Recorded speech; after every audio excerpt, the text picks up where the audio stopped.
그러면 교재 84쪽으로 한번 가볼게요. 84쪽.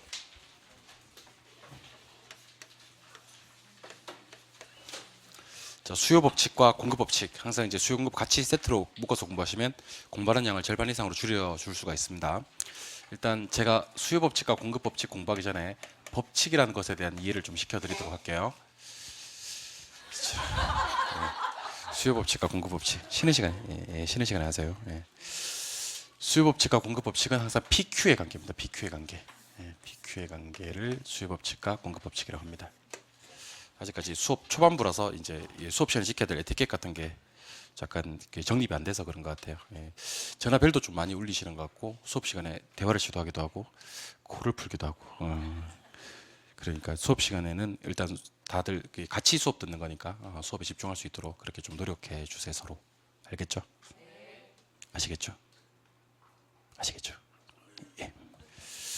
자, 법칙은 PQ의 관계인데 P는 프라이스, 가격을 얘기하는 겁니다. 근데 수요공급 이론에서는 유량과 저량을 제외하고 나서는요, 가격 대신에 임대료라는 말을 동요처럼 씁니다. 그러니까 제가 가격이 상승할 때 그래도 되지만 임대료가 상승할 때 그래도 돼요. 균형 가격 그래도 되고 균형 임대료 같은 말입니다. 수요의 가격 탄력성, 수요의 임대료 탄력성 같은 말입니다. 그래서 원래 가격과 임대료는 구분해야 될 개념이긴 하지만 여기서는 수요공급 이론에서는 유량과 저량을 빼고는요, 가격 임대료 똑같이 씁니다. Q는 퀀티티라고 해서 양을 얘기하는 거예요. 퀀티티.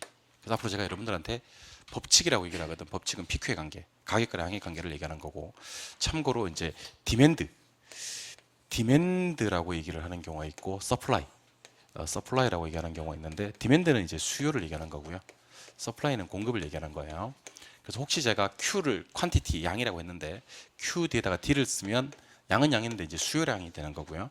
Q 뒤에다가 S를 쓰면 양은 양인데 공급량이 되는 거예요. 그래서 항상 법칙은 PQ다. PQ의 관계를 법칙이라고 한다. 이렇게 기억을 하신 다음, 그럼 제가 당연히 여러분들한테 소개해드릴 법칙은 두 가지 법칙밖에 없어요. 첫 번째 이제 얘기드릴 법칙은 수요 법칙이고요. 두 번째 얘기드릴 법칙은 이제 공급 법칙이 됩니다. 수요 법칙과 공급 법칙에 대해서 얘기를 한번 해볼 거예요. 그럼 수요 법칙이 뭐고 공급 법칙이 뭐냐라고 물으면 이렇게 얘기를 하시면 됩니다. 수요 법칙은 가격과 양의 관계고요. 공급 법칙도 가격과 양의 관계입니다. 법칙이라고 얘기를 하면 무조건 PQ의 관계를 따지는데, 수요 법칙은 가격과 양은 양인데 수요량의 관계고요.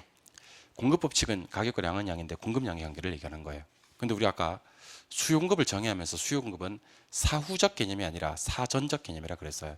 구매한 게 아니고 구매하려고 하는 거, 판매한 게 아니고 판매하려고 하는 거.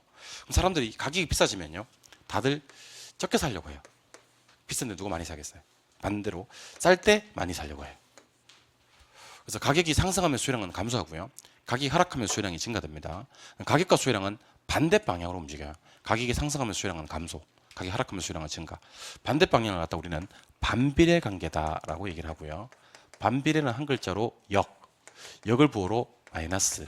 이걸 그래프상에 표시하면 우하향이라고 표시를 합니다. 우하향이 뭔지는 제가 좀 이따 소개해 드릴 거고, 일단 여러분들이 반대 방향이란 말과 바꿔 쓸 수 있는 말, 학문적으로 접근해야 될 단어들을 세 개를 기억하시는 겁니다.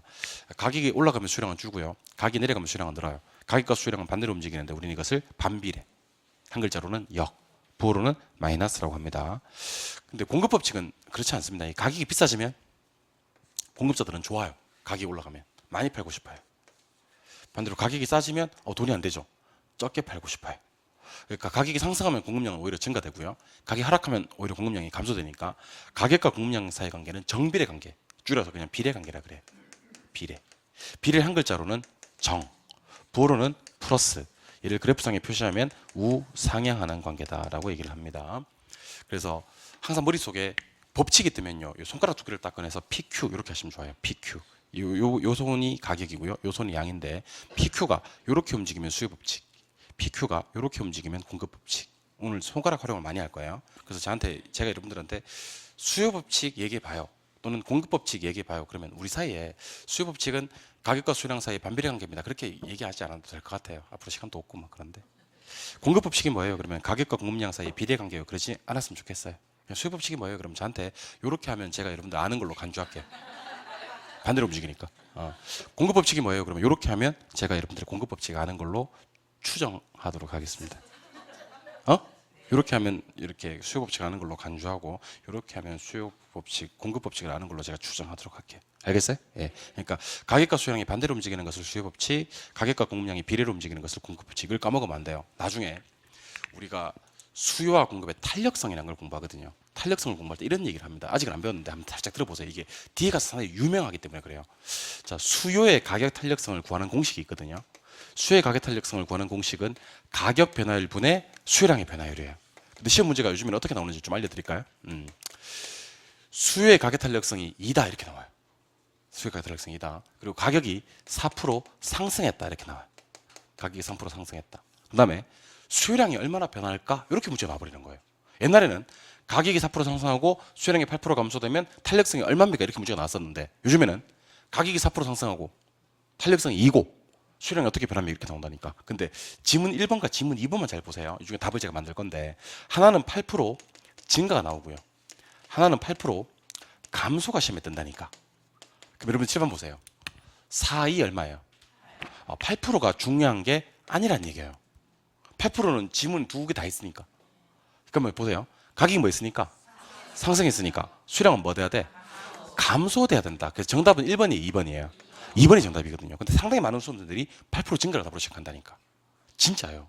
그래 놓고 심장을 나와서 뭐라고 하냐면 8%가 2번에도 있었네 하는 거예요. 그러니까 처음에 문제 풀 때는 8%밖에 안 보였던 거지. 당연히 428이지. 이 문제 핵심은 428이 아니에요. 8%가 핵심이 아니고 증가 감소 그게 핵심이라는 거죠. 그런데 여기 갑자기 이거 할 때 여러분들이 뭐라고 하는지 아세요? 선생님 가격이 상승하면 수량이 왜 감소하는데요? 저한테 묻는다니까요. 제가 아무리 지난주 있었던 수업을 모른 척 하기로 했다고 하더라도 이건 너무한 거 아닌가요? 제가 가격이 상승하면 수량은 뭐하고 감소되고 가격이 하락하면 수량은 뭐한다? 증가된다. 이게 수요 법칙이라고 그랬잖아요. 가격이 상승하면 공급량이 뭐하고 증가되고 가격이 하락하면 공급량이 뭐한다? 감소된다. 이게 공급 법칙이라고 그랬잖아요. 적어도 이거 수업할 때 아마 다음 주 수업할 건데 가격이 상승했을 때 수량이 왜 어떻게 돼요? 그러면 여러분들은 감소. 가격이 상승하면 수량이 왜 감소돼요? 그럼 여러분들은 저한테 법칙이라고 얘기하시면 됩니다. 가격이 상승할 때 수량이 감소하는 것은 수요의 법칙입니다. 가격이 하락할 때 수량이 증가되는 것도 수요의 법칙이고요. 가격이 상승할 때 공급량이 증가되는 건 공급 법칙이고요. 가격이 하락할 때 공급량이 감소되는 것도 공급 법칙입니다. 근데 이걸 갖다가 말로 자꾸 하려니까 잘 안 될 수도 있고 뭐 버벅될 수도 있고 사실 아는 것도 말로 표현하면서 오류가 많이 생기잖아요. 그래서 욕도 많이 먹고 막 그러잖아요. 수업 시간에. 그렇잖아요. 원래 머릿속에는 뇌에서 시키는 짓을 입에서 못 하더라는 거지. 그러니까 가격이 상승하면 수량은 뭐하고 감소, 하락하면 수량은 증가. 앞으로 이렇게 하자는 거지. 수요 법칙.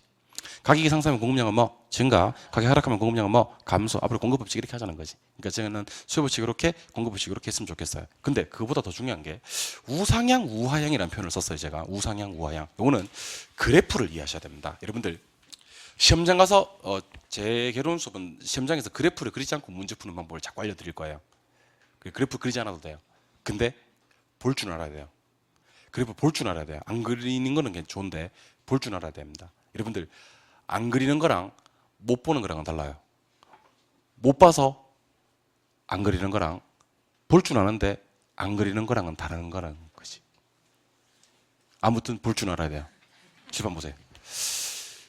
세로축은 항상 가격을 써요. 가로축은 항상 양을 쓰고요. 이거는 알프레드 마샬이라는 경제학자가 논문을 발표하면서 세로축의 가격을 쓰고 가로축의 양을 쓰기 시작했어요. 그래서 그 이후로 세상 사람들은 수요 공급 법칙을 그래프화할 때는요, 곡선에 표현할 때는 세로축은 가격을 쓰고 가로축에다 양을 썼어요. 자, 가격은 제가 100원, 200원, 300원만 찍을 거예요. 양은 10개, 20개, 30개 이렇게 잡을 거고요. 가격은 100원, 200원, 300원 잡을 거고요. 양은 10개, 20개, 30개 이렇게 잡을 거예요. 그런 다음에 점을 9개 찍어 드릴 거예요. 그런 다음에 여러분들한테 이 9개 점 중에서 마음에 드는 점 3개를 찾아줘서 연결해 주세요라는 주문을 할 거예요. 그러니까 여러분들은 그 주문에 응해 주시면 돼요. 자, 제발 보세요. 여러분들 가격이 100원 할 때는요, 10개, 20개, 30개 중에 몇 개를 사셔야 될 것 같아요? 30개 사셔야 돼요. 30개. 가격이 100원 할 때는 30개 사셔야 됩니다. 여기서 분입학 못하고 실컷 자다가 일어나가지고 한 2시간 잤지. 일어나가지고 쌤 나는 30개까지는 필요 없고 한 20개만 이러면 안 된다는 거예요. 가격이 쌀 때는 제일 많이 산다는 게 수요 법칙이에요. 가격이 100원 할 때는 10개, 20개, 30개 중에 30개 사셔야 돼요. 그러면 가격이 200원으로 100원 올랐어요. 그때는 10개, 20개, 30개 중에 20개를 사셔야 돼요. 양을 좀 줄인다는 거지. 가격이 300원 할 때는 10개, 20개, 30개 중에 10개만 사셔야 돼요. 맞아요? 그러면 여러분들 9개 점 중에서 지금 3개 점을 보고 계시나요? 이 세 개 점을 제가 연결해 볼 거예요. 여러분들 점을 집합시키는 걸 선이라고 그래요.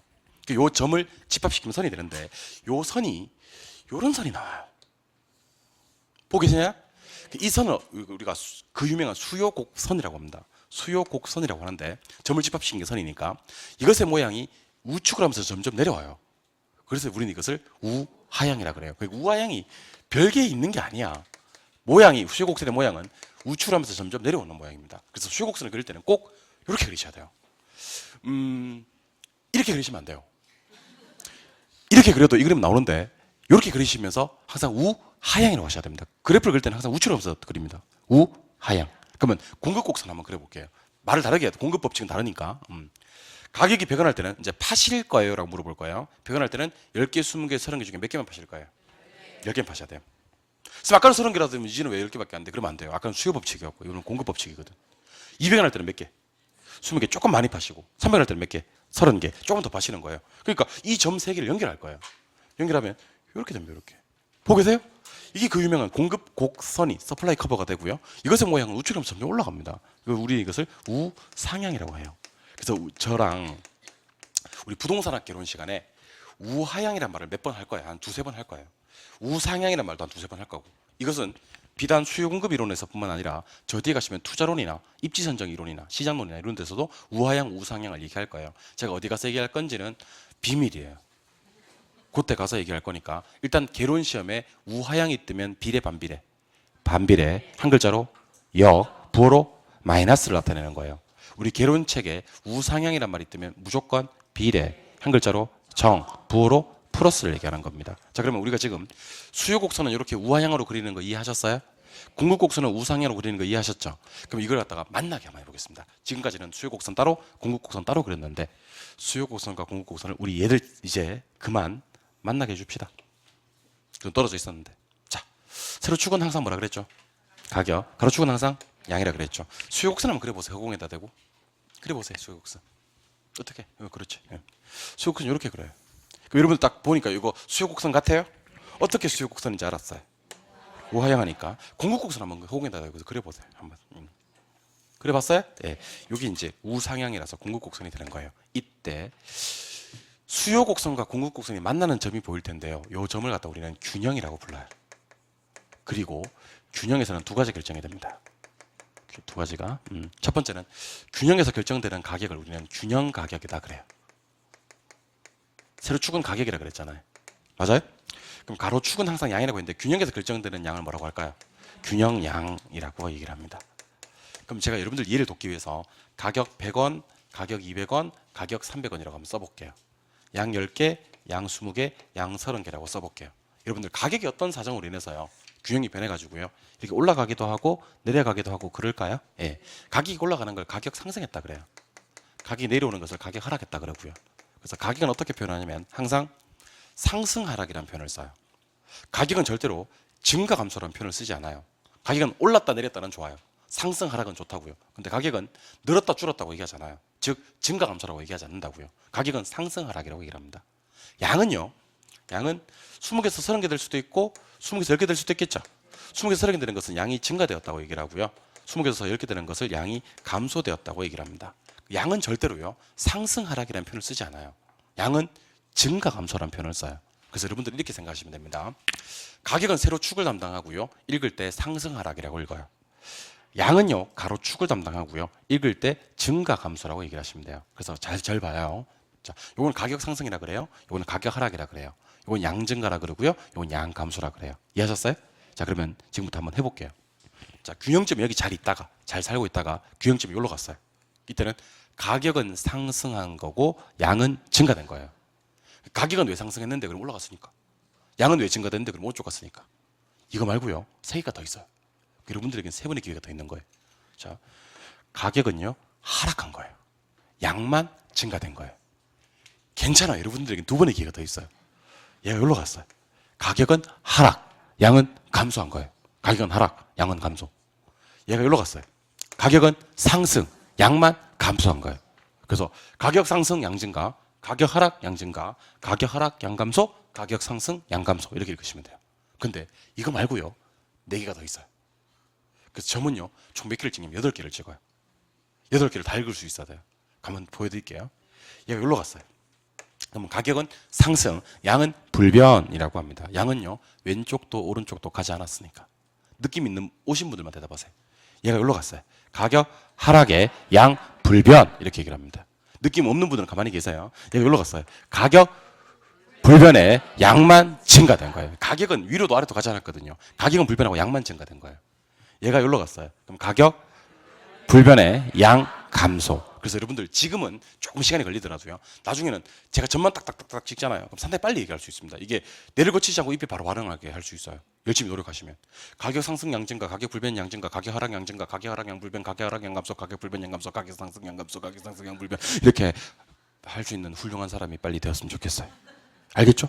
그래서 이것의 핵심은 뭐냐면 일단 세로 축은 가격이고 상승 하락이라고 올린다. 가로 축은 양이고 증가 감소라고 올린다. 이걸 기억하셔야 됩니다. 그래서 제가 이렇게 있다가 오른쪽으로 가면 증가로 가시면 돼요. 왼쪽으로 가시면 감소로 가시면 되고요. 위쪽으로 가시면 상승이라고 하시면 되고 아래쪽으로 가면 하락이라고 하시면 돼요. 그럼 이쪽으로 가면 상승의 증가죠. 그렇지 않습니까? 여기 있다가 이렇게 가면 하락의 증가죠. 이렇게 하면 하락의 감소고 이렇게 가면 상승의 감소고 상승의 불변이고 하락의 불변이고 불변의 증가고 불변의 감소고 이게 나중에 되면 돼요. 그러니까 무한 반복할 마음의 준비가 돼 있어야지 막 처음에 딱 듣고 지금은 저거 되겠는데 앞으로 내 못할 예정이야. 그러면 안 된다는 거지. 사람이 그렇게 되면 안 된다는 거지. 근데 지금은 네가 하니까 내가 다 알겠는데 곧 내 못할 예정이야. 내 이 공부하고 안 맞아. 내가 그렇게 하시면 안 되고 자꾸 무한 반복할 마음의 준비가 돼 있어야 됩니다. 이거 이해하셨어요? 예. 자, 그럼 이번에는 요거 한번 해보겠습니다. 자, 수요량의 변화라는 게 있고요.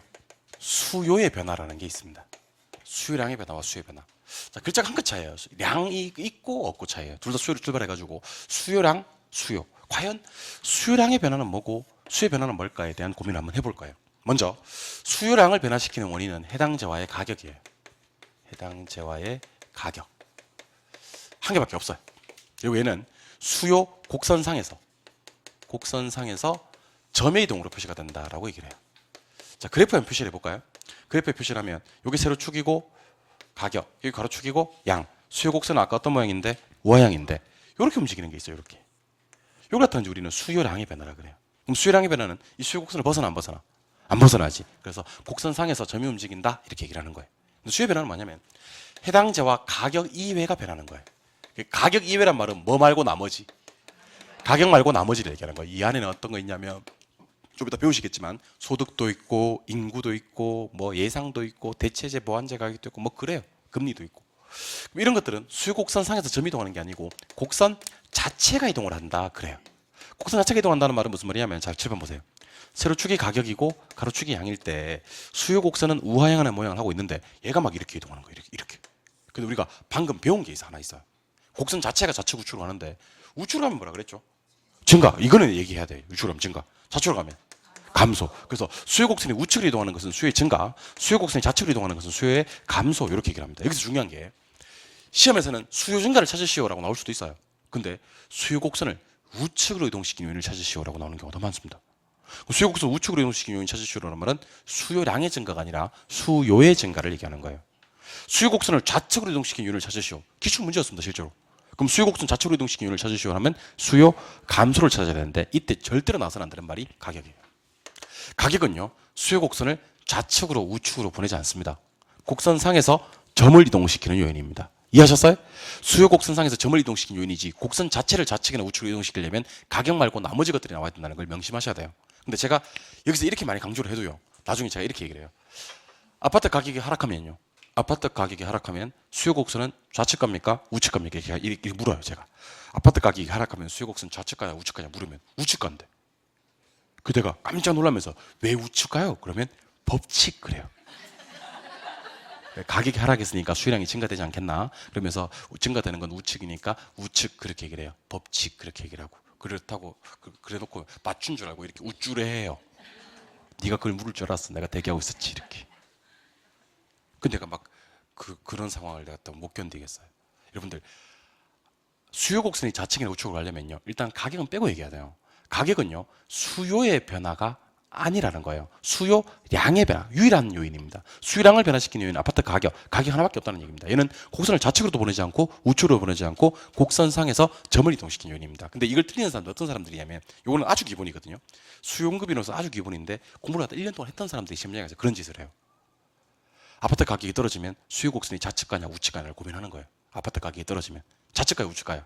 안 가요. 안 가요. 곡선상에서 점을 이동시킨다니까. 근데 그걸 모르고 1년 동안 살아가는 거예요. 그걸 모르고 1년 동안 살아가신 분들은 시험장을 나와도 억울하진 않아요. 근데 어떤 분들이 계시냐면 그걸 알고 364일을 살아가다가 갑자기 시험장 당일날 사람이 4 이상이 생겨요. 전두엽 부분이 좀 이상해지는 것 같아. 그래서 막 이상이 생겨가지고 좌측 가냐 우측 가냐 고민하다가 털려버려. 그런 분들이 많아요. 그래서 제가 그런 얘기를 나중에 드릴 건데, 3월 달부터 우리가 학원에서 모의고사를 시행합니다. 동영상 들으시는 분들도 그 집 근처에 학원이 있으면 학원에 가서 모의고사를 꼭 한번 쳐보시기 바랍니다. 모의고사를 칠 때 어떻게 쳐야 돼요? 실전처럼 쳐야 돼요. 실전처럼. 그럼 답지 내라 그러면 내야 돼 안 내야 돼? 내야 돼요. 답지를 내봐야지 시간 배분을 해요. 아, 내가 이번 시험은 시간 배분을 잘 못했구나. 다음 주부터는 어떻게 풀어야 되겠다. 개를 먼저 풀어야 되겠다. 문법을 먼저 풀어야 되겠다. 시흥부터 먼저 풀어야 되겠다. 못 푸는 건 찍어야 되겠다. 그렇게. 그러니까 나중에 답지를 안 내보신 분들은 찍지도 못해요. 왜냐하면 한 번도 찍어본 적이 없거든. 내가 찍으라 그러면 찍지도 않아요. 왜냐하면 이건 연습이니까 그래요. 근데 연습이 그렇게 습관이 되어서 시험장에서 똑같은 행동을 하거든요. 근데 모의고사 칠 때 답지를 내보신 분들은 시험장 가서 반드시 답지를 내요. 모의고사 때 찍어보신 분들은 시험장 가서 찍는 방법도 진화하고 발전하거든. 늘어요, 찍는 게. 근데 저는 공부를 열심히 하는 것도 중요하지만 찍는 것도 한번 실력으로 포함을 시켜야 된다고 저는 보는 주예요. 왜냐하면 한 번호를 밀면 20점이 나와요. 한 번호를 쫙 밀면. 여러분 시험장 가서요, 심심하면 한번 해보실래요? 1번을 쫙 밀거나 2번을 쫙 밀거나 3번을 쫙 밀고 답지를 내면요, 개론 20점, 민법 20점이 나옵니다. 실제로 그래요. 그러니까 국가에서 치는 자격시험은요, 번호 배분을 갖다 고르게 하고 있거든요. 1번 정답 8개, 2번 정답 8개, 3번 정답 8개. 그러니까 찍는 것도 연습해 봐야 돼. 연습할 때는 자기 나중에 번호 한 번호 쫙 밀어야 되겠지. 54314 찍으면 돼, 안 돼? 안 되지. 근데 시험장 가서 한 개라도 더 맞춰보려고 54314를 찍어요. 21315를 찍고 32134 이렇게 찍고. 그래서 12개를 찍어서 다 틀리는 경우도 있어요. 근데 12개를 찍으면 한 번을 밀면 반드시 2개 이상 나와 안 나와? 나와. 운 좋으면 3개, 잘 찍으면 4, 5개까지 나와. 그것도 실력이에요. 그 방법도 내가 다 알려드려요. 내가 말만 잘 들으면. 알겠어요? 내 말만 잘 들으면. 말 안 들으면 국물도 없어. 수업만 하고 집에 갈 거야 내가. 알겠어요? 말 잘 들을 거예요? 예. 쉬는 시간에 안 쉬고 공부했나요? 그래, 됐어. 자, 그럼 지금부터 수요량의 변화와 수요의 변화에 대해서 좀 더 심도 깊은 대화를 한번 나눠보도록 할게요. 자, 시험 한번 보세요.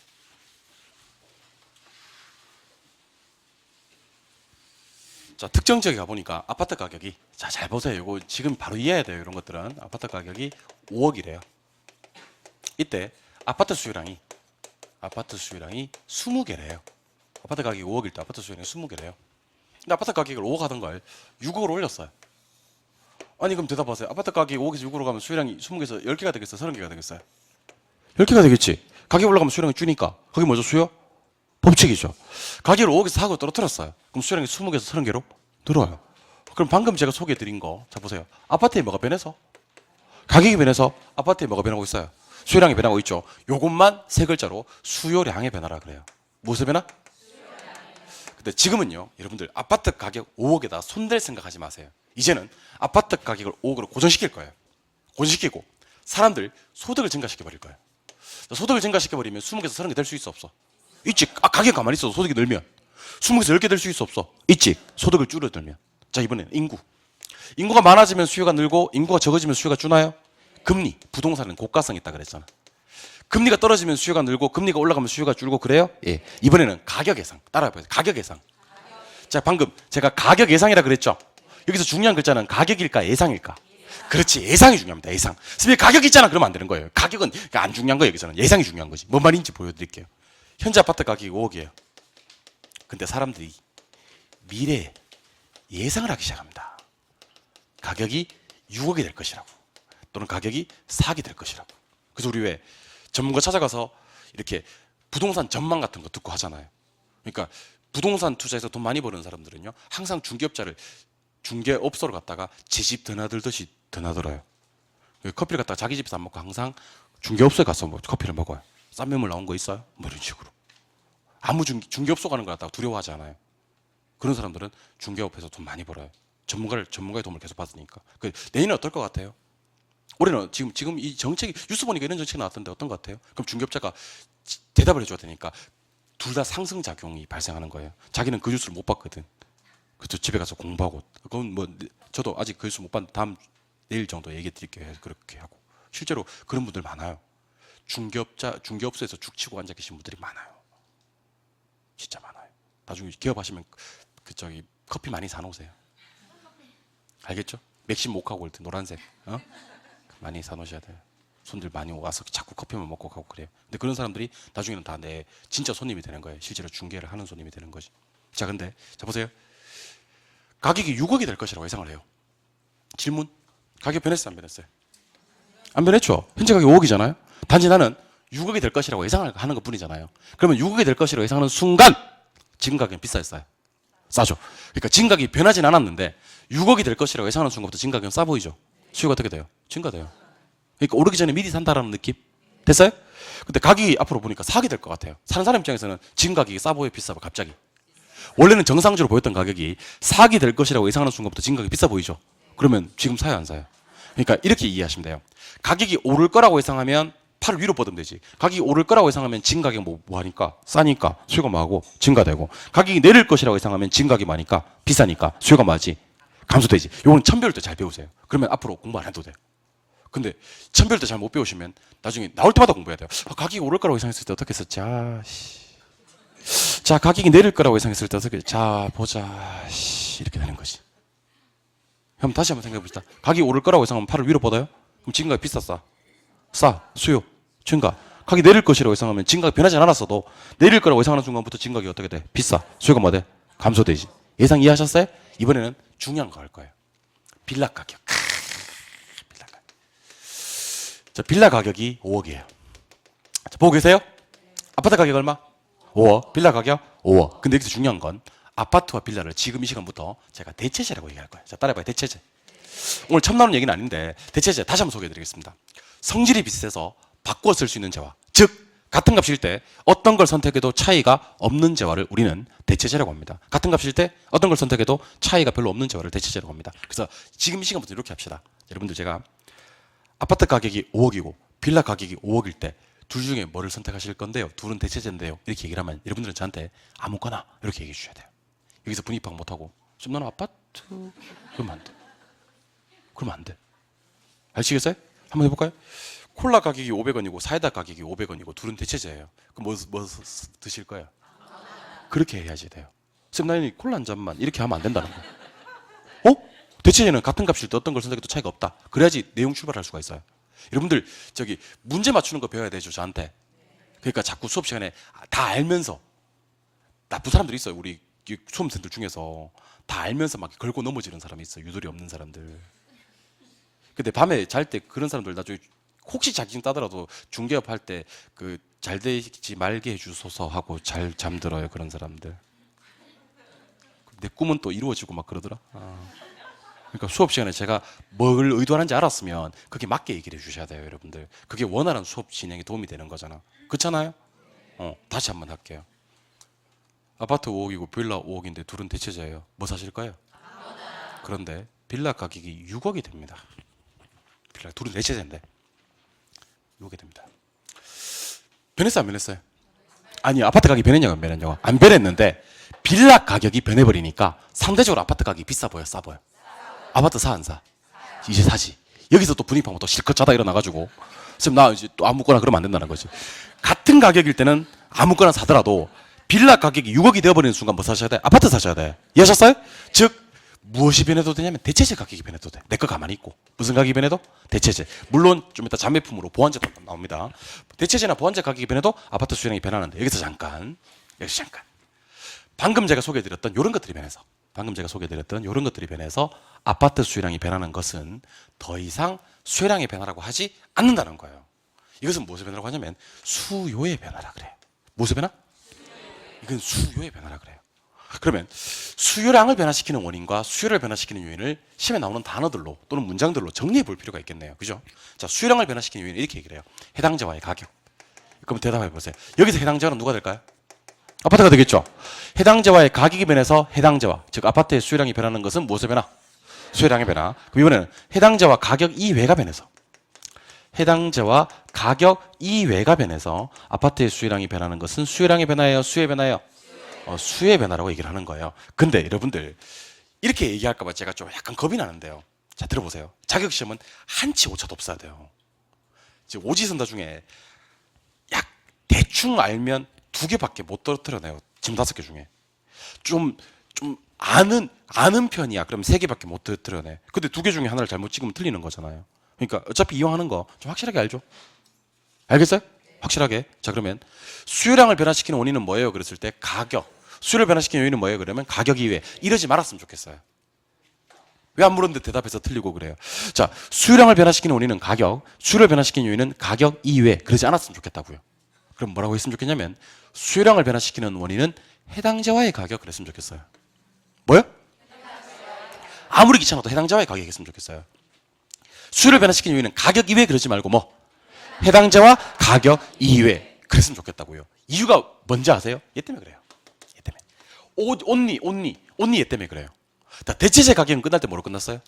가격으로 끝났죠? 근데 만약에 수요량을 변화시키는 원인은 가격, 수요를 변화시키는 원인은 가격 이외 하신 분들이 대체재 가격이 시험에 떠요. 그럼 이게 가격인 줄 알아요. 그래서 그게 왜 가격이에요? 그러면 네가 옛날에 가격이라고 했잖아. 수요량을 변화시키는 요인은 가격이고 수요를 변화시키는 요인은 가격 이외라고 했잖아. 그러면서 또 나를 탓하는 거지. 하여튼 다 잘 되면 자기 덕이고 잘못되면 다 내가 죽일 놈이고 그런 것 같아. 이 바닥 그런 것 같아. 은혜도 모르고 막 그런 것 같아. 이 바닥. 근데 분명히 얘기했는데 내가 수요량을 변화시키는 요인은 해당자와의 가격이고요. 수요를 변화시키는 요인은 해당자와의 가격 이외입니다. 뭔 말이냐면 수요량의 변화 족보를 따집니다. 자, 보세요. 내 거 가격이 변해서 내 거 수요량이 변하는 것만 수요량의 변화라 그래요. 내 거 가격은 가만히 있는데 다른 놈 가격이 변했어요. 다른 놈 가격. 그러니까 예를 들면 대체재나 보완재 가격이 변했다고. 내 거 가격은 가만히 있고. 그래서 내 거 수요량이 변하는 것은 수요량의 변화라고 하지 않고 수의 변화라 그래요. 근데 내 거 말고 다른 놈 가격도 끝날 때 뭐로 끝났어요? 가격으로 끝났죠. 근데 걔는 내 게 아니잖아요. 그러니까 수요량을 변화시키는 요인은 해당자와의 가격이에요. 뭐라고요? 근데 시험에 제일 많이 나오는 게 뭔지 아세요? 아파트예요. 시험에는 아파트가 진짜 많이 나와요. 왜 아파트가 많이 나오겠어요? 아파트 많으니까. 우리나라는 세계에서 몇 안 되는 공동주택이 단독주택보다 많은 나라예요. 우리나라 공동주택이 75%예요. 단독주택이 25%고 공동주택 중에서 75%가 공동주택이라고 그랬죠? 아파트가 60%예요. 이거 세계에서 거의 유례를 찾아볼 수가 없는 나라예요. 아파트가 60%의 나라가 없다고. 여러분들 저기 뉴욕 가봤어요? 뉴욕? 캘리포니아 가봤어요? 캘리포니아? 저기 시드니 가봤어? 시드니? 가봤어? 아씨 가봤네. 아씨 쿠바 가봤어요? 쿠바?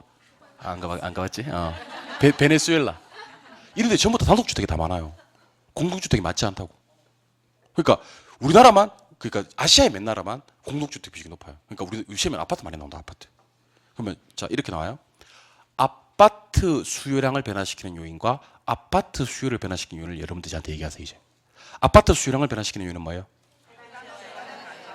이제 아파트 가격 해야지. 내 아파트라고 얘기했잖아. 내 아파트라고 돼.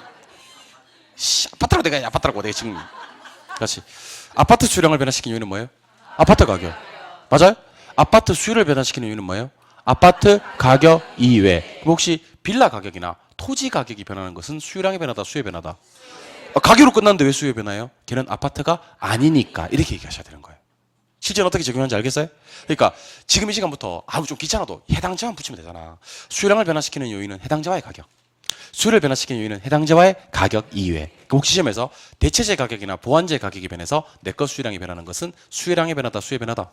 수요의 변화다. 아니 대체재 가격, 보완재 가격에서 가격으로 끝났는데 왜 수요의 변화예요? 해당자와가 아니니까. 대체재와 보완재는 해당자와가 아니니까. 이 얘기를 할 수 있어야 돼요. 뭔 말인지는 알겠죠? 우리가 앞으로 기억 못할 예정이라서 그렇지 이게 뭔 말인지는 알겠죠? 그러니까 수요량을 변화시키는 요인은 그냥 가격하지 말고 해당자와의 가격 해야 됩니다. 수요를 변화시키는 요인은 해당자와 가격 이외 해야 됩니다. 그런데 이걸 그래프형 한번 보여드릴게요. 자 보세요. 한번 보세요. 가격, 양. 가격, 양. 이거 수요량, 이거 수요량.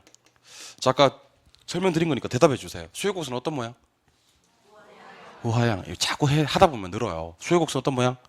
우하양. 자, 질문 드릴 테니까 편안하게 대답하세요. 여러분들 겁먹지 마세요.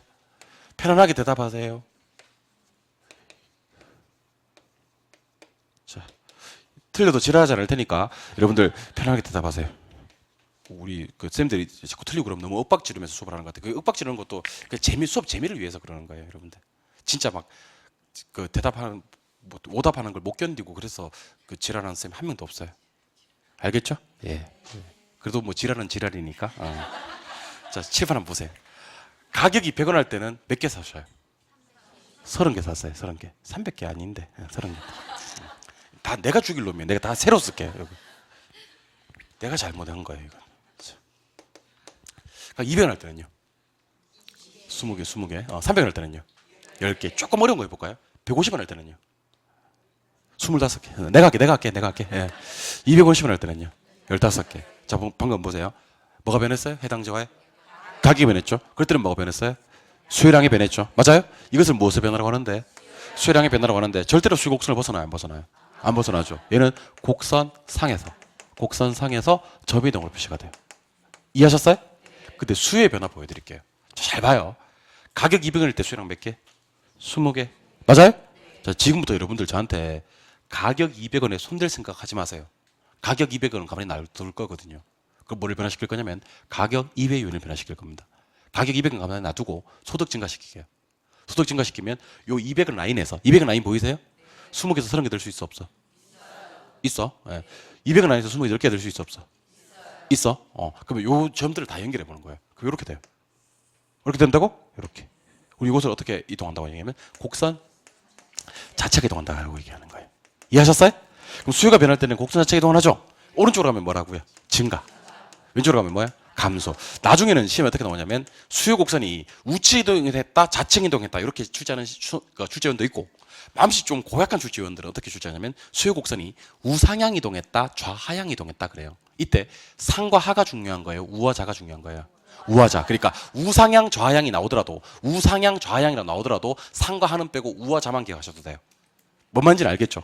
그러니까 우상향은 어디? 우측 증가 감소 증가. 좌하향은 뭐? 좌측 증가 감소 감소. 그러니까 여러분들 수요곡선 우측 좌측 나올 수도 있지만 우상향 좌하향 나올 수도 있다고. 힘쓰지 말고 우상향은 뭐? 증가. 좌하향은 뭐? 감소. 우는 뭐고? 증가고 자는 감소니까요. 그럼 제가 여러분들 질문 한번 드려볼게요. 질문 한번. 수요량의 변화와 지금 수요의 변화를 보고 계십니까? 보고 계십니까? 자, 수요량을 변화시키는 것은 곡선상의 점이동이라고 그랬죠? 여러분들 느낌에 곡선상이 중요할 것 같아? 점이동이 중요할 것 같아? 점이동이 중요할 것 같아? 곡선상이 중요할 것 같아? 곡선상이 중요합니다. 곡선상이. 곡선상이란 말은 곡선을 벗어나지? 이게 중요한 거예요. 왜 곡선상이 중요하지 점이동이 중요하지 않은지 알려드릴까요? 자, 보세요. 수요가 변할 때도 여기 있던 점에 일로 이동했어요? 안 했어요? 했어요. 여기 있던 점에 일로 이동을 했어요. 그러니까 위에서도 밑에서도 뭐는 이동해? 점은 이동해. 근데 위에서는 곡선을 벗어나지 않고 곡선상에서 움직였고 밑에서는 곡선을 벗어나서 움직인 거예요. 점은 무조건 이동하는데 상인지 벗어나는지가 중요하다고. 얘는 벗어나서 곡선 뭐가? 자체가 이렇게 이동을 하는 겁니다. 이해하셨어요? 그러면 여러분들 제가 여러분들이 이걸 이해했는지 못했는지 어떻게 테스트를 해볼 방법이 기가 막힌 방법이 하나 있는데 어떻게 한번 테스트를 해봐요? 그냥 넘어가요. 그럼 제가 여러분들을 어떻게 한번 시험에 들게 해봐도 될까요? 진짜요? 예. 자, 그럼 절 보세요. 여러분들 제가 들고 있는 이 칠판 분필이 어떤 모양을 하고 있어요? 우하향의 모양을 하고 있죠. 아니, 자 봐봐. 자, 제가 들고 있는 이 분필이 우하향의 모양을 하고 있죠. 예, 자 보세요. 잘 봐야 돼. 제가 지금 하고 있는 짓은 수요량의 변할까, 수요의 변할까? 수요량이 변할까요? 예. 곡선상의 점이 이동해요. 곡선 자체가 이동해요. 곡선상의 점이 이동해요. 해당 자와의 가격이 변했을까? 가격 이외가 변했을까? 가격이 변했겠죠? 예. 보게 돼요? 예. 제가 지금 하고 있는 짓은 수요량이 변할까? 수요의 변할까? 수요의 변할까요? 예. 해당 자와의 가격이 변했어? 가격 이외가 변했어? 가격 이외. 곡선상의 점 이동해요. 곡선 자체가 이동해요. 그렇지? 이거는 뭐라고 불러요? 무엇의 증가? 수요의 증가라고요. 그냥 증가하지 말고 수요의 증가. 요거는 수요의 감소. 그러니까 요거는 수요량의 변화예요. 요거는 수요의 변화예요. 요거는 해당 자와의 가격이 변한 거예요. 요거는 해당 자와 가격 이외가 변한 거예요. 요거는 곡선상의 점이 이동하는 거예요. 얘는 곡선 자체가 이동하는 거예요. 알겠죠? 그래서 내가 급할 때는 요렇게 하고 있으면 계론생이 요렇게 하고 있으면 계론생이 수요량의 변화를 설명하고 싶은갑다라고 생각하시면 되겠지. 제가 급할 때는 막 요렇게 움직이면 계론생이 수요의 변화를 설명하고 싶은갑다라고 생각하시면 되겠지. 계론생이 요러고 있으면 계론생이 수요 법칙을 설명하고 싶은갑다라고 생각하면 되겠지. 계론생이 막 요러고 있으면 계론생이 공급 법칙을 설명하고 싶은갑다. 이건 수요량, 요거 수요. 나중에 이거 다 외우는데 시간이 걸려요. 이거 수요 법칙, 이거 공급 법칙, 이거 수요량, 이거 수요. 오케이? 예. 자, 그러면 요거 다 이해하신 분들만 제가 이리로 모시겠습니다. 이해하신 분들 이렇게 모시겠습니다. 원래 수요공급 이론은 진짜 어려워요, 여러분들. 진짜 어려운 내용을 하고 있는 거예요, 지금. 수요공급 이론 엄청 어려운 거예요. 저니까 이렇게 쉽게 설명하지. 대한민국에서 수요공급 이론 이렇게 쉽게 설명하는 사람이 없어요. 진짜. 수요공급, 근데 나는 다른 개론생이 수요공급 설명하는 모습과 설명 듣고 있는 수험생의 모습을 찍어서 유튜브에 올렸으면 좋겠어요. 그 여러분들이 보고 이 개론생 내가 우리 진짜 개론생 잘 만났구나 이런 생각을 했으면 좋겠는데 한 명만 들어보니까 비교가 안 되는 거지, 여러분들이. 원래 개론은 다 이런 줄 알지. 안타까워요. 나중에 내가 한번 몰카라도 찍어서 한번 올려볼게. 다른 개론 시간 수요공급 이론 수업하는 모습입니다. 이렇게 해서 한번 찍고 전부 다 막 금방 죽을 것만 같은 표정으로 수업을 들어요. 자, 계속 7번 보세요. 요거 이해하신 분만 1위로 모시겠습니다. 요거 이해 못하신 분 1위로 오지 마세요. 요거 이해하신 분들만 1위로 모시겠습니다. 7번 보세요. 다 차려진 밥상에 숟가락을 얹으면 됩니다. 세로 축은 가격이고요. 가로 축은 양인데 이 양이 공급량이에요. 그래서 저는 여러분들한테 뭐를 지금 묻고 싶냐면 공급량의 변화와 공급의 변화를 묻고 싶어요. 여러분들 어떻게 저한테 대답해 주실 수 있겠어요? 제가 여러분들한테 공급량의 변화와 공급의 변화를 묻고 싶은데 여러분들 어떻게 저한테 한번 대답해 보시겠어요? 그럼 한번 해볼게요. 공급곡선은 어떤 모양이죠? 우상향 이렇게. 제가 자꾸 유도하는 거예요, 여러분들한테. 집에 가서 공부를 덜 해도 되게끔 자꾸 유도하는 거니까 요 기회를 살리셨으면 좋겠습니다. 요거 입국 다물고 대답 안 하시는 분들 나중에 공부 많이 해야 돼요. 안타까워 죽겠어요, 저는요. 3월달에 당장 이 첫 번째 모의고사가 있는데 그때 개론이 한 55점쯤 나왔다고 생각해봐요. 그럼 편안하게 2차 공부할 수 있잖아요. 1년 동안 안정적으로 우리 공인중개사 공부를 운영해 갈 수 있잖아요. 시험 1년 남았다고 생각하지 마시고 바로 3월달 모의고사를 1회 모의고사를 갖다가 목표를 한번 잡아서 공부해 보시기 바랍니다. 그렇다면 시험 3개월 남은 거예요. 3개월 크다 온 거예요. 잠이 오나 지금 시험 3개월 남았는데. 그래서 모의고사지만 실전처럼 한번 쳐보시기 바랍니다. 알겠죠? 나중에 3월달에 1회 모의고사니까 한번 쳐보세요. 그러면 대부분 수험생들이 절반 이상이 말하는지 아세요? 알아야 치지. 한 개도 모르는데 어떻게 쳐 이렇게 얘기한다니까. 이게 지금 공부를 좀 한번 해보세요. 알겠죠?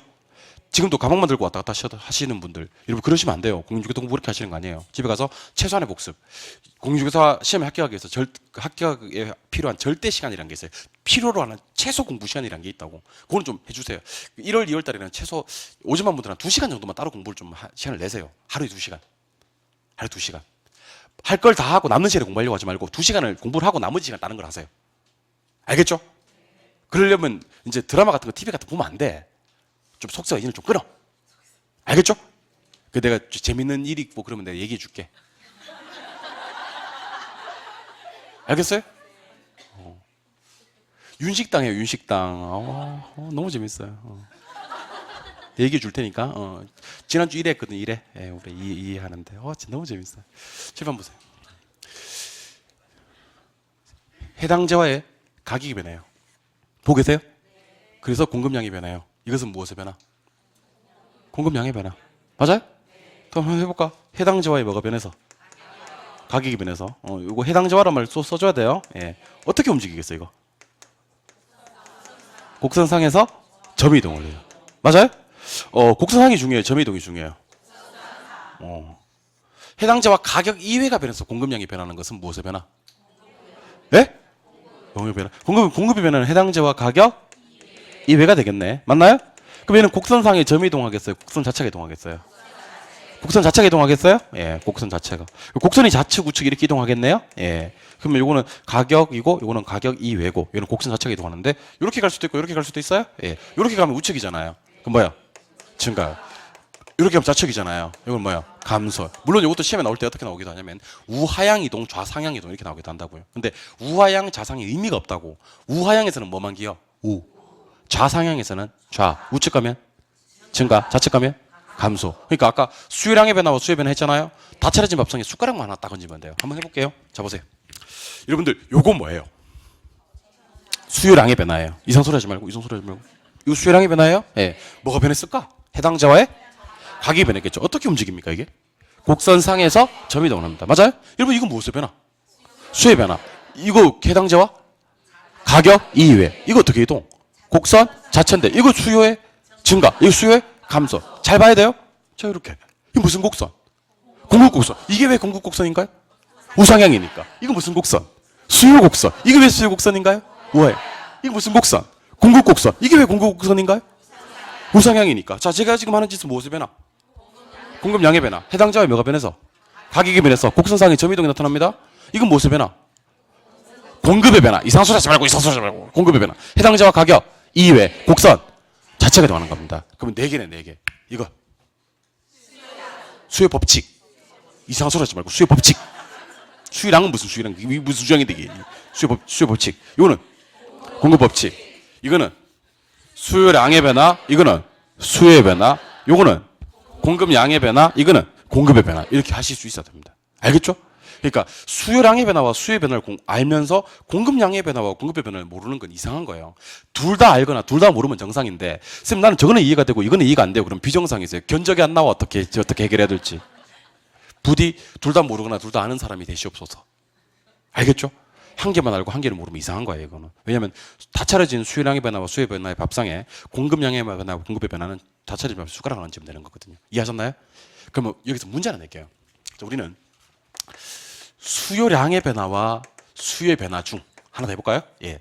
공급량의 변화와 공급의 변화 중 전자, 후자 뭐 위주로 공부를 해야 될 것 같아? 요거 위주로 공부해야 될까? 1번, 2번 1번 위주로 공부해야 될까? 2번 위주로 공부해야 될까? 2번.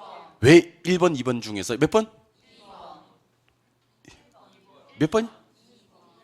합의 봐야 될까? 두 분이 5만에 합의를 보세요. 그러면 시간 좀 드릴게요. 과실 비율 조사해가지고 합의 보세요. 합의 봤어요? 몇 번? 합의 잘못 본 것 같아. 다시 봐요. 예, 합의 잘 봤어. 예. 가해자가 피해자가 된 것 같아. 예. 다시 합의 다시 봤어요? 예. 몇 번을 공부해야 될 것 같아? 2번을 공부해야 돼. 2번을 갖다가. 이상한 사람들 많네. 자, 그럼 왜 1번을 공부하지 않고 2번을 공부해야 되는지 궁금하지 않나요? 네. 수요량을 변화시키는 요인과 공급량을 변화시키는 요인은 해당 재화의 가격. 공부하고 싶으신 분들은 끝났어요. 공부가. 한 개밖에 없어요. 가격 하나밖에 없어요. 공부하고 싶어요? 하세요. 가격 하나밖에 없어요.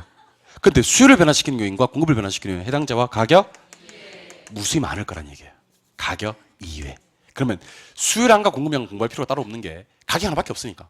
근데 수요량과 공급을 변화시키는 가격 이외 그래서 무수히 많으니까. 근데 그 중에서 시험에 자주 출제되는 게 두 가지예요. 사실은. 다른 건 시험 나가서 즉석에서 해결해도 돼요. 몇 가지 예를 들어볼까? 인구가 증가되면 수요 증가, 인구가 감소되면 수요 감소. 모르는 사람이 누가 있겠냐는 거지. 또 해볼까? 소득이 증가되면 수요 증가, 소득이 감소되면 수요. 모르는 사람이 누가 있겠냐는 거지. 금리가 떨어지면 수요 증가, 금리가 올라가면 수요는 감소. 모르는 사람이 누가 있겠냐는 거지. 가격 예상. 손 들게요. 손 들게. 자, 가격이 오를 거라고 예상하면 지금 가격이 비싸, 싸. 싸, 수요 증가. 가격이 내릴 것이라고 예상하면 지금 가격이 비싸, 수요 감소. 누가 모르겠냐? 이걸 누가 모르겠냐는 거지. 근데 시험에서 대체재 가격이 상승되면 수요가 어떻게 됩니까? 대체재 가격이 하락되면 수요가 어떻게 됩니까? 보완재 가격이 상승하면 수요가 어떻게 됩니까? 보완재 가격이 하락하면 수요가 어떻게 됩니까를 물어요. 그렇다 여러분들이 저한테 1초 만에 대답하셔야 됩니다. 누가 이걸 알겠냐는 거지. 누가 이걸 갖다가. 그러니까 우리는 대체재 보완재 위주로 공부를 하셔야 됩니다. 그리고 소득의 예외 규정 열등제라는 게 있어요.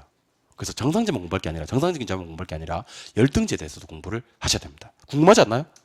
이 시험에 진짜 10번 치면 시험 몇 번 나온지 아세요? 대체재 보완제가 10번 치면 몇 번 나오니 12번 나와요. 진짜예요. 재작년에는 대체재 보완제 문제가 2문제 나왔어요. 그러니까 특정에는 2문제가 나올 수가 있기 때문에 대체재 보완제는 시험에 나오냐 안 나오냐 고민하지 마세요. 100% 나오니까. 몇 문제 나올지를 고민하세요. 알겠죠? 그러니까 대체재 보완제는 120%가 출제 가능성이 있어요. 됐어요? 그러니까 그런 걸 공부해야 되는 거예요. 그러니까 조금 어렵고 난이도 있는 걸 갖다가 저랑 남들은 어렵다고 하는데 나는 별로 어렵지 않은 상황을 만드셔야 돼. 남들은 난이도 상이라고 보는데 나는 난이도 중으로 만들어야 돼. 그런 사람들이 다 합격을 하세요. 그 남들이 시험이 어렵다고 하는데 나는 시험이 어려운 게 이해가 안 되는 거지. 나는 쉬웠거든. 그래서 근데 쉽다는 얘기도 못 해요. 대세가 어렵다고 하니까. 형을 형이라 하지 못하고 아버지를 아버지라 하지 못하고 시험이 어려운 걸 어렵다고 하지 못하는 그런 여러분들이 되었으면 좋겠어요. 그러니까 여러분들 나중에 점수 좀 잘 나와도 점수 얘기도 못 해요. 뭐부터 점수 잘 나와도 제 옆에 점수 다 죽 쓰고 있으면 저는 얘기도 못해요. 그리고 그러면 싫어요. 재수 없어요. 단지 남들보다 공부 잘한다는 이유로 재수 없어요. 그때는 좀 맞춰주세요. 알겠죠? 우리 점수 빨리 좀 냅시다. 이번엔 제가 점수 빨리 나오게 만들어 드릴게요. 3월 말에 치는 1회 모의고사 때 한 개론에서 한 50점에서 55점 정도 나오게 만들어 드릴게요. 그러면 편안하다 진짜. 집에다 약간 힌트 줘도 된다. 집에 있는 사람들한테. 알겠죠? 엄마 될 것 같아 시험에 느낌이 좀 괜찮아 이렇게. 여보 나 될 것 같아 시험. 부모님한테 아빠 내 느낌이 괜찮네. 결혼생 좀 잘 만난 것 같아 이렇게 얘기하실 수 있는 사람. 누가 비웃은 것 같은데? 두 번째인가요? 첫 번째인가요? 비웃었어요. 아니에요. 그런 투석 아니었어요. 뭐 이렇게 한 것 같은데. 하여튼 여기하고 네, 유심히 볼 거야 내가. 교재 좀 보겠습니다. 교재. 교재 보시면 교재 84쪽에 한번 가보겠습니다. 84쪽. 84쪽 가시면 가로 2번. 가로 2번에 수요 법칙과 수요 곡선 있습니까? 동그라미 1번하고 2번하고 체크해 놓으세요. 동그라미 1번하고 2번하고. 수요 법칙은 가격과 수요량 사이 무슨 관계? 가격과 수요량 사이 무슨 관계? 한 글자. 부호로 동그라미 2번. 수요 곡선 어떤 모양? 우하양. 됐나요? 예. 오른쪽 페이지 3번.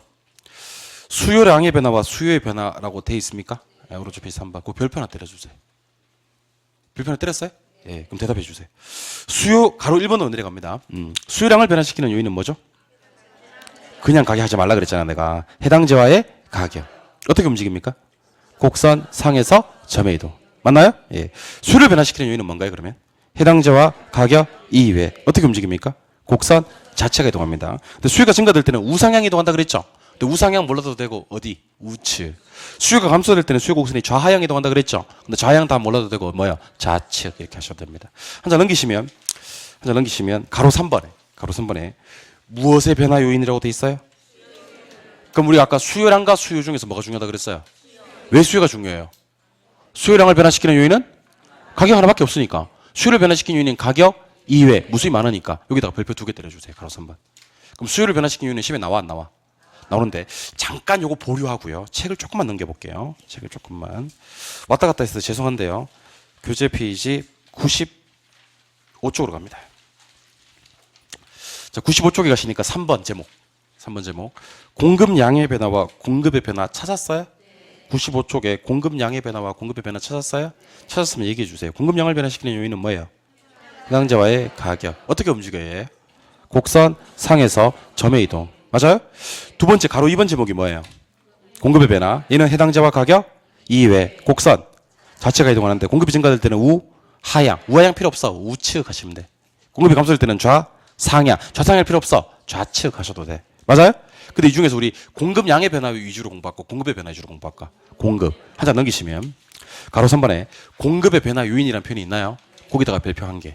가로 3번에 공급의 변화 요인에다 별표 1개. 제가 수업했던 내용과 정확히 일치하죠. 예. 수요량의 변화와 수요의 변화 중에서는 무엇의 변화? 수요의 변화. 공급량의 변화와 공급의 변화 중에서는 공급의 변화. 왜냐하면 수요량과 공급량을 변화시키는 요인은 뭐밖에 없으니까. 해당제와의 가격 한 놈밖에 없으니까.